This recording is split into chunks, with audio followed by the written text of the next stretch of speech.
probably wondering how I got in this situation. I can explain. I took 2 weeks to do what I consider to be a dream para-vacation. So first I went to Torrey Pines. I learned to free flight, like, it's like paramotoring, but without the motor. And then I did an SIV course where you learn maneuvers like the aerobatics and disaster recovery. And then finally, I went to Lake Tahoe to do some cross country, which went really poorly. I'll explain. Anyway, the next 2 or 3 videos are going to be about the SIV course, and I thought I'd share this with you. There we go. Alright, let's go to second stage. You're about 90 with ready to go. Right, okay. Things stop. Upright, come on in. Wrap on the brake. Step with the right, A right. Okay, that's front stop. Immediately. Put it off. Wait, stop.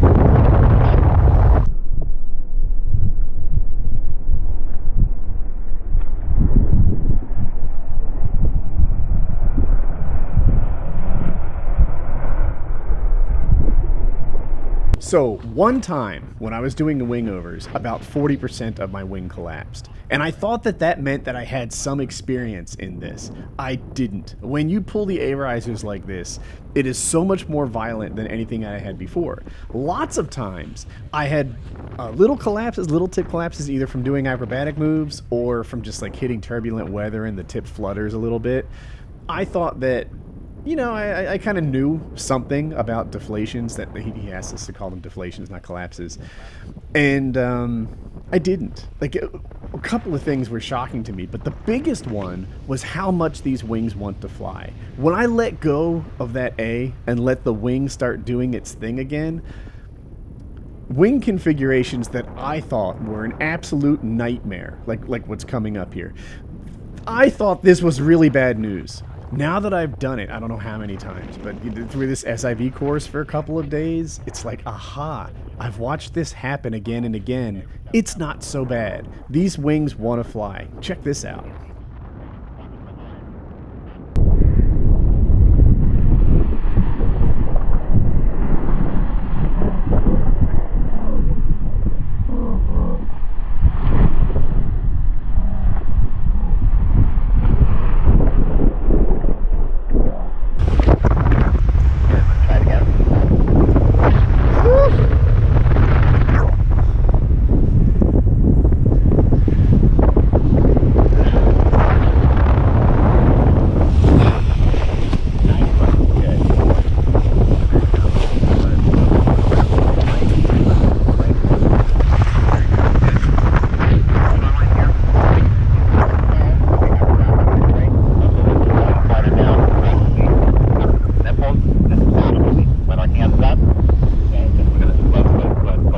So the last thing here is he's having me do something called a whip stall, which basically you pull the brakes and it makes you go up and down like a porpoise does in the water, like a dolphin. You kind of go up, and if you do it really well, you can get a frontal deflation, and I sucked at these. I don't know, I think my timing was just bad. I was pulling too hard as opposed to like easing in on the pull as appropriate, and on the very last flight, I got the knack for it. I didn't do well. I was too low to get the frontal deflation I wanted, but the big issue that I have is that rather than looking at the horizon to see what's going on, I'm looking at the wing. I don't know what I'm looking at, maybe where I'm gonna land, who knows, but I'm not looking where I'm supposed to be looking, which is straight ahead at the horizon, and that's what I was screwing up. This is the end of my first flight. There's 2 more on this video. Here we go. Alright, so what we're doing here are the same thing as the previous flight, mostly, except that this time I'm doing it with the speed bar on. If you don't know, the speed bar more heavily weights the front risers, the A risers, so it should make this stuff a lot more extreme. It got me a little nervous, so I didn't pull them as long, and listen to me disappoint my instructor. Okay, so I'm about to pause this in a second. There's something called the new recovery technique. So normally the way that you recover from a partial deflation like I've been doing is you lean to the side that's flying, you pull a little brake so things go straight, right? You're weight shifting away from the deflation, you're pulling a little brake on and you use the side that's flying to give the other side a chance to come back.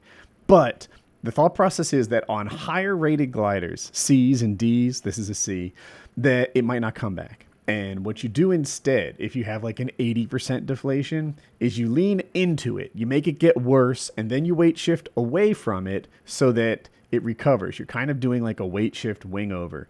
And as you do that, like maybe the first weight shift, it comes back to 40% and then to 80% and then you're fine. That's what we're practicing here. I'm watching the tape.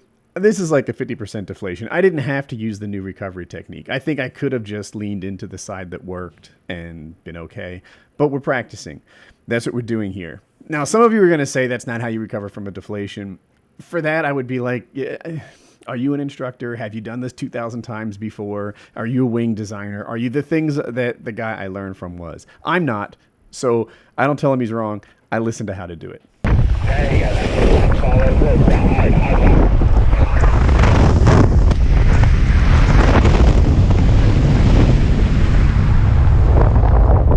Going away from the grid, so turn yourself back over the water. There you go, good. Do it again. Half bar, asymmetric right side, fall into it, roll away from it. There you go. Half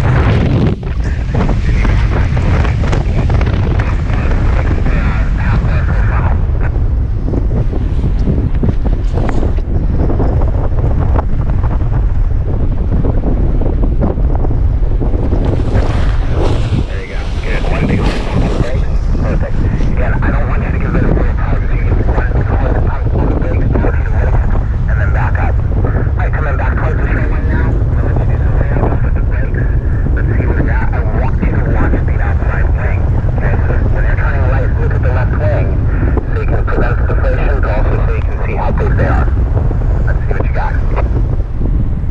So here he is asking me to do wingovers. He says, go ahead, do it. Let's see what you got.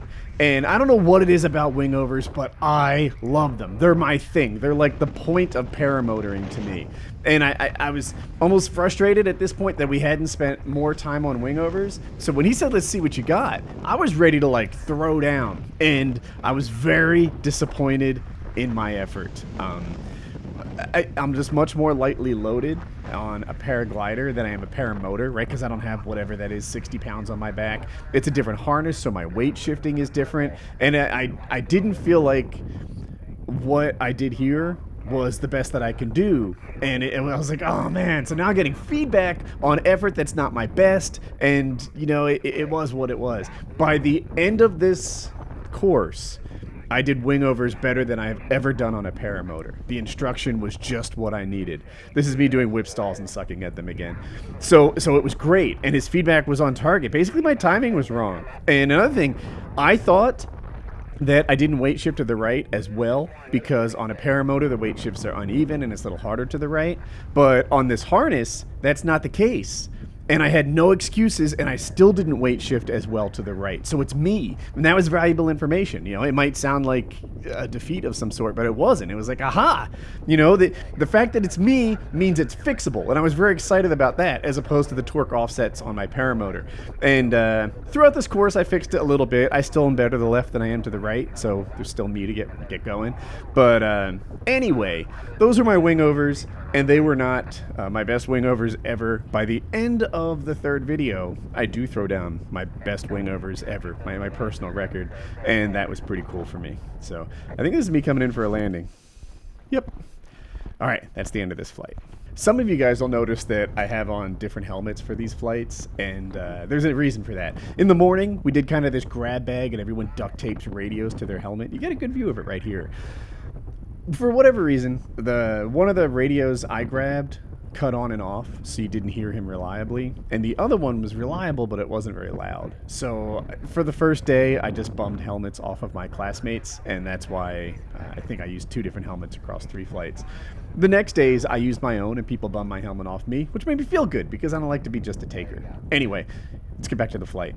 Kind of in the sun, so if you can pull it out to the right for me just a little bit, that'll keep you out of the sun. Actually, see the fire. There we go. Alright, fully solid, right side asymmetric. Whenever you're ready.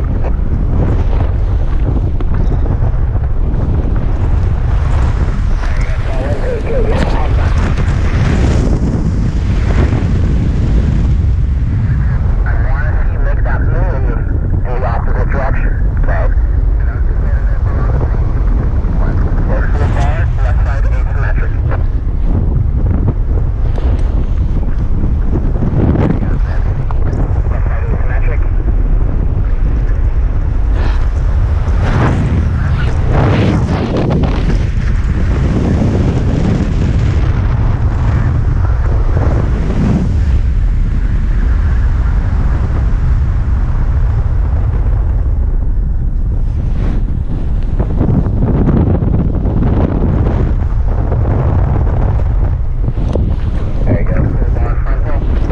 I mentioned earlier in this video that like the wing was recovering from things that I thought were a nightmare.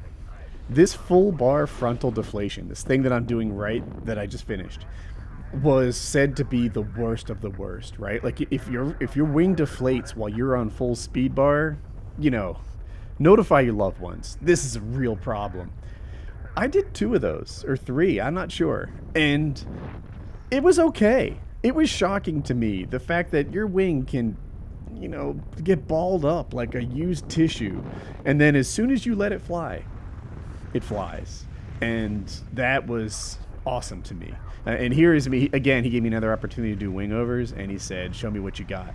And I think I did slightly better this time, but I didn't meet my personal expectations. But, yeah, these aren't bad. So, yeah, huge improvement for me. You'd think that in a day you could only learn so much, but it was eye-opening for me. And before I took an SIV course, people were telling me to. They say, hey, take this SIV course, you'll learn a ton, it'll be good for you. And I almost felt like it was some sort of jerk-off gatekeeping kind of club that I wasn't in. You know, it's like, you got to do this course, otherwise you don't know what you don't know. And for me, it was like, dude, come on. Like, I've been doing wingovers myself for months now. You know, stop acting like I don't know anything.